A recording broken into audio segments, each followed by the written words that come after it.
سلام البنات، كي دايرين؟ بخير. نتمنى تكونوا في احسن حال. ومرحبا بكم في قناة خديجة بيوتي. اليوم ان شاء الله غادي نحضروا معكم حرشة كتجي زوينة وبسيطة وسهلة. ومرحبا بكم في قناتي، واللي كيدعمني واللي تيقول كلمة طيبة شكرا بزاف بزاف من القلب الخالص. طبعا ان شاء الله نبداو معكم في المقادير. عندنا السميدة ديال الحرشة تقريبا 2 لايف. عندنا خميرة، معلقة صغيرة ديال سنيدة، معلقة ديال الزبدة، الملحة، وخميرة د الحلوى. وعندنا كاس زيت وكاس ديال الماء. ونبداو ان شاء الله. كما شفتوا كنخلطوا المكونات كاملين مع بعضياتها حتى كتدخل كامله.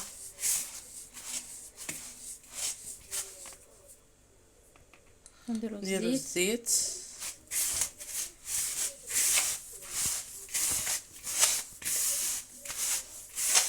بارك الله اليوم، الله يرحمنا من عنده بهاد الشتيوه.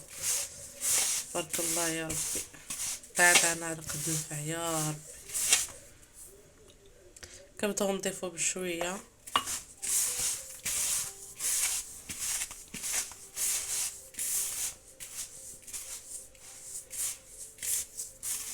بشويه حتى كيدخل الزيت كامل في السميده.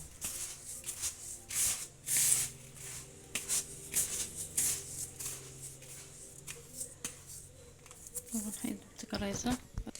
كيما شفتوا كنقصو شويه. دابا غنديرو الماء،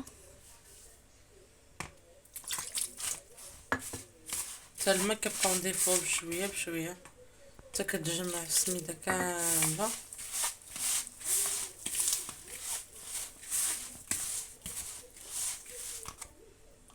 كنتمنى البنات تدعمونا وتشاركوا في القناه ولايك ورايك وتعليقات. وتعاونونا.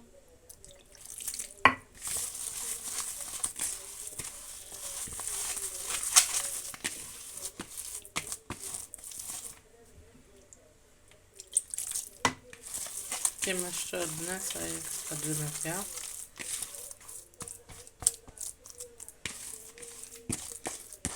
شو كيفاش كتجي بحال هكا باش كتجي طبار.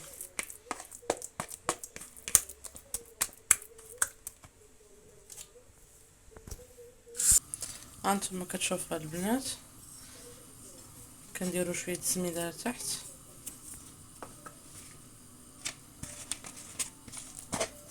عاد كنضيفوها وكنقرصوها. سهله وبسيطه.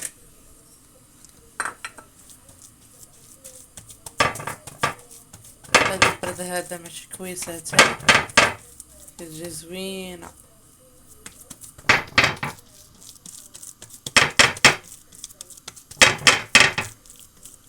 طبعا تنكونوا سخنا شويه المقله.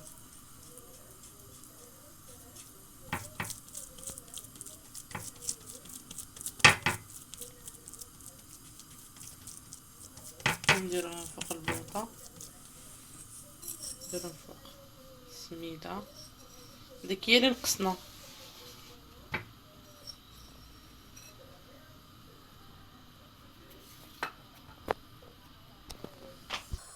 هانتوما البنات من بعد ما كرسناها حطينا دابا فوق البوطه،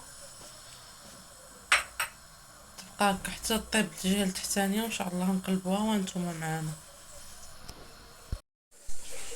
هانتوما البنات هو شكل الحرشه اللي صورنا لكم. كتجي زوينه على هذا الشكل هذا وبالصحه والراحه. وهذا هي ماكلتنا المتواضعه. وما تنسوش البنات الاشتراك في القناه وتدعمونا وبالصحه والراحه. شكرا لكم لكل الناس اللي تيقولوا في حقنا كلمه طيبه.